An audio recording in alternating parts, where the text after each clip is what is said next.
Hello students, you are most welcome on my channel. कल हमने जो टॉपिक पढ़ाया था वो क्या था, हमारा वॉइस।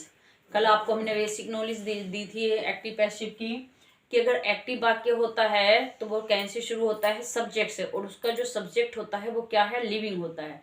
लेकिन जब हम पैसिव बनाते हैं तो सब्जेक्ट के द्वारा जो कार्य किया जाता है वो क्या होता है, हमारा पैसिव में उसको प्रधानता दी जाती है, मीन्स वो मेन सब्जेक्ट बन जाता है, उसके द्वारा जो भी कार्य किया जाता है। तो कल बेसिक कॉन्सेप्ट था कि कोई भी पैसिव हो केवल अपने साथ क्या लेता है, बी3 लेता है और बी की फॉर्म लेता है। अब हम इसको बदलने के जो रूल्स हैं कि कैसे चेंज होते हैं, तो रूल नंबर 1 है, आप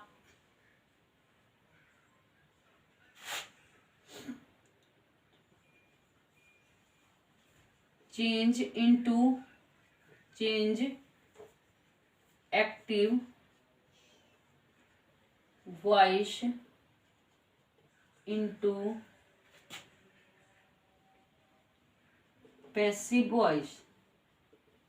कि हमें क्या में चेंज करना है, कि एक्टिव वॉइस को पैसिव वॉइस में हमें चेंज करना है। तो सबसे पहले जो टेंस आता है हमारा वो आता है प्रेजेंट इंडेफिनिट। प्रेजेंट इंडेफिनिट को क्या करना है, हमें चेंज करना है। तो हमें पहले ये भी मालूम होना जरूरी है कि आखिर प्रेजेंट इंडेफिनिट की पहचान क्या होती है। तो अगर सब्जेक्ट जो भी प्रेजेंट इंडेफिनिट है और सेंटेंस अगर सिंपल होगा तो वो वर्ब में एस या ईएस या वर्ब की फर्स्ट फॉर्म। तो जहां भी B1 मिलती है या वर्ब B5, वर्ब की फर्स्ट फॉर्म, और B5 का मतलब होता है जिस वर्ब में हम एस या ईएस जोड़कर उस वर्ब को क्या बनाते हैं, सिंगुलर बनाते हैं। तो जहां भी जब हम इस टेंस का पैसिव बनाएंगे तो टेंस तो चेंज होता नहीं है, लेकिन यहाँ B1 और B5 अपने साथ बी की फॉर्म क्या ले लेते हैं, इज, एम, आर, और हमारी थर्ड फॉर्म तो आनी है वर्ब की। पैसिव में बिना वर्ब जो थर्ड फॉर्म होगी उसके बगैर पैसिव नहीं बन सकता। इस सेंटेंस का अगर निगेटिव है तो उसमें लगता है हमारा डू नॉट या डज नॉट। तो इज एमआर के तुरंत बाद क्या लगा देंगे, हम नोट लगा देंगे, प्लस B3। दूसरा जो टेंस आता है हमारा प्रेजेंट कॉन्टिन्यूअस।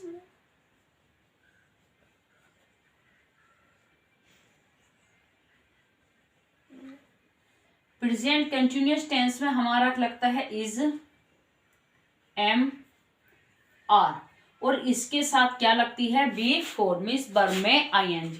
जब इसको पैसिव में चेंज करेंगे तो जो हेल्पिंग वर्ब इसमें यूज हुई है हमारी वे ही यूज होनी है।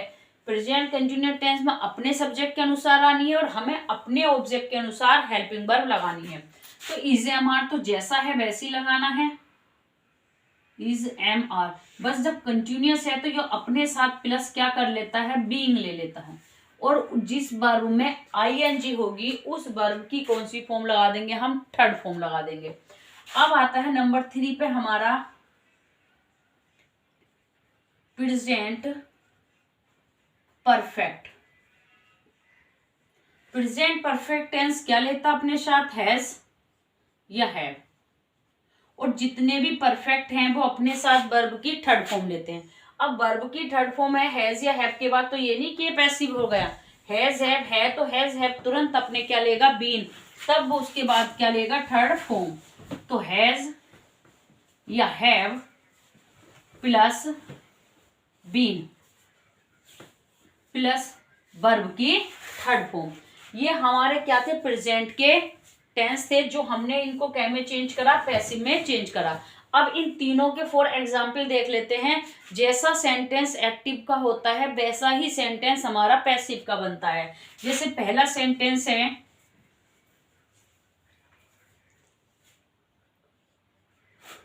Radhika sings a song. कि राधिका ने क्या गाया, सॉन्ग्स गाया, एक गीत गाया। तो राधिका तो हमारा ये हमारा टेंस है, ये इसका सब्जेक्ट है, ये वर्ब है और ये ऑब्जेक्ट है। अब हमारा नियम था कि इस ऑब्जेक्ट का तो क्या कर देते हैं, सब्जेक्ट कर देते हैं, और इसका क्या कर देते हैं, ऑब्जेक्ट कर देते हैं। कि इस सब्जेक्ट का ऑब्जेक्ट और इस ऑब्जेक्ट का तो यहाँ न्यू सब्जेक्ट बना देंगे और इस सब्जेक्ट का वहां न्यू ऑब्जेक्ट बना देंगे। तो ए सॉन्ग इधर आ गया हमारा, ए सॉन्ग। अब इस सॉन्ग के अनुसार हमें टेंस यहाँ पहचानना है, एस जुड़ा हुआ है और एस जुड़ा हुआ है तो टेंस कौन सा हो गया, प्रेजेंट इंडेफिनिट। तो इसमें क्या आना है, इज, एम, आर। अब ये इसके अनुसार आएंगे। ए सॉन्ग क्या है, सिंगुलर है तो इसलिए क्या वर्ब आ गई इसमें, एक्सिलरी वर्ब इज। अब जो यहाँ वर्ब है, जो ये वर्ब है जिसमें एस जुड़ा है, इसकी आ जाएगी हमारी थर्ड फॉर्म, तो ये बन गया सन। अब इसमें कुछ है नहीं, बाई। राधिका इधर लाएंगे तो राधिका चेंज नहीं होगी क्योंकि राधिका क्या है, नाउन है, नाउन में कभी कोई चेंज नहीं होता है। राधिका। अब सेंटेंस बन गया, ए सॉन्ग, एक गीत इस संग गाया गया बाय राधिका, राधिका के द्वारा। कि राधिका एक गीत है जो राधिका के द्वारा गाया गया। इसमें था कि राधिका ने एक गीत गाया। सेंस दोनों का सेम है, अर्थ चेंज नहीं हुआ, कहने के केवल क्या बदल गए, हमारे तरीके बदल गए। देखिए दूसरा एग्जाम्पल देखते हैं।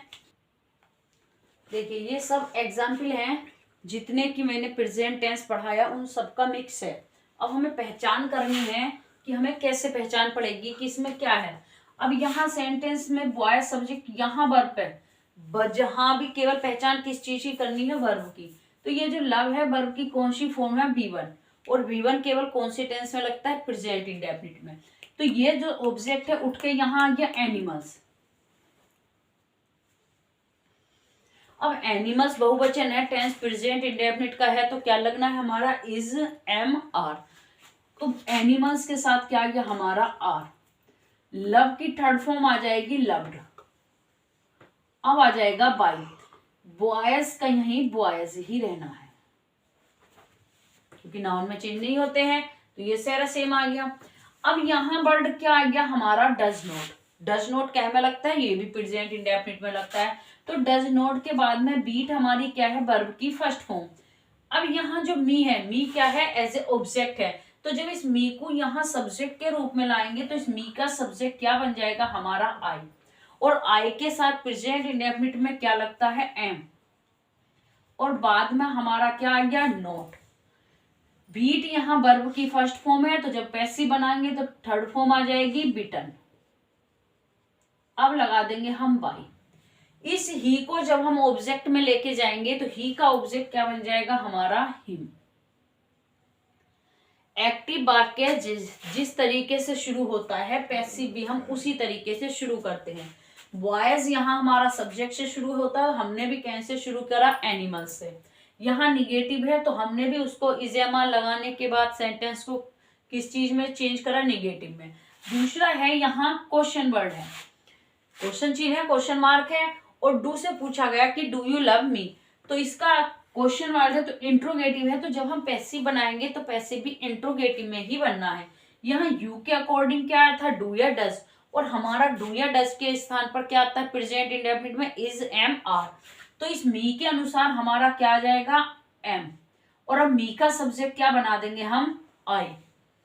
लव की थर्ड फॉर्म हो जाएगी लव्ड बाई। यू ऑब्जेक्ट हो या सब्जेक्ट हो, दोनों फेस इसके कैसे रहते हैं, सेम रहते हैं। ऑब्जेक्ट हो या सब्जेक्ट हो, इसको चेंज नहीं होता, ये क्या रहता है, यू का यू। अब यहाँ सेंटेंस पहचान करना कि भाई इज आ गया, इसमें क्या आ गया, इसमें इज तो है, तो हेल्पिंग वर्ब ढूंढने की जरूरत नहीं पड़ेगी जैसे इसमें थे कि वर्ब की फर्स्ट फॉर्म है। लेकिन यहाँ क्या जुड़ा हुआ आया, आईएनजी। जहां भी आईएनजी जुड़ता है तो वो अपने साथ क्या लेता है, बीइंग लेता है। हेल्पिंग वर्ब उसमें यूज हुई होती है। यहाँ अपने अनुसार है, सब्जेक्ट ने अपने अनुसार हेल्पिंग वर्ब ली, हमें अपने ऑब्जेक्ट के अनुसार हेल्पिंग वर्ब लानी है। तो द फूड आ गया इसमें। इस फूड के अकॉर्डिंग भी हेल्पिंग वर्ब क्या आ गई, एक वचन की, तो इसमें भी क्या आ गया, इज। जो ये कुकिंग वर्ड है ये कंटिन्यूअस है, तो ये क्या लेगा अपने से पहले, being. Means is am are के तुरंत बाद क्या लग जाएगा, बीइंग। कुकिंग है, इसकी थर्ड फॉर्म हो जाएगी हमारी कुक्ड। अब हम लगा देंगे बाय। सी का ऑब्जेक्टिव केस क्या हो जाता है, हर। अब यहाँ हैज हैव है, हैज हैव क्या होता है, परफेक्ट टेंस में। तो परफेक्ट अपने साथ क्या लेगा, बी की थर्ड फॉर्म, बी की थर्ड फॉर्म क्या हो गई, बीन। ये ऑब्जेक्ट है ए बुक, ए बुक को हमने इधर लिख दिया। ए बुक के अकॉर्डिंग हमारा क्या आ गया हैज, और अपने साथ ये क्या लेगा परफेक्ट बीन। परफेक्ट में थर्ड फॉर्म ढूंढने की जरूरत है ही नहीं, जो जैसी लिखी हुई है सेम टू सेम वैसे लिख दो। रिटन बाय ही का हिम। अब है you have not broken the chair, तो यू के अनुसार क्या आता है, सेंटेंस निगेटिव है लेकिन है परफेक्ट, तो द चेयर ऑब्जेक्ट आ गया हमारा द चेयर। अब चेयर एक है तो यहां हैव के स्थान पर क्या जाएगा हमारा हैज। निगेटिव में नोट जहां है सेम वैसे ही रहना है, बस इसमें क्या बढ़ना है हमारा बीन। थर्ड फॉर्म ब्रोकन यही रहनी है, बाय यू का यू। सेंटेंस था ही राइट्स ए लेटर। अब यहां फिर से राइट्स आ गया, मतलब B5 वर्ब में एस या ES, तो टेंस प्रेजेंट इंडेफिनिट का हो गया। तो इस सब्जेक्ट का क्या बना दिया हमने ऑब्जेक्ट, ए लेटर। इस जो ऑब्जेक्ट था इसका क्या बना दिया सब्जेक्ट। इस लेटर के अनुसार प्रेजेंट में क्या था इज एम आर, तो लेटर सिंगुलर है तो क्या आ जाएगा हमारा इज। राइट्स की थर्ड फॉर्म हो जाएगी रिटर्न बाय। इस ही को जब इधर लाएंगे तो ही का ऑब्जेक्ट क्या हो जाएगा हमारा हिम। अगला सेंटेंस है is she washing the clothes, तो ये भी इंट्रोगेटिव है, चिन्ह है हमारा लास्ट में।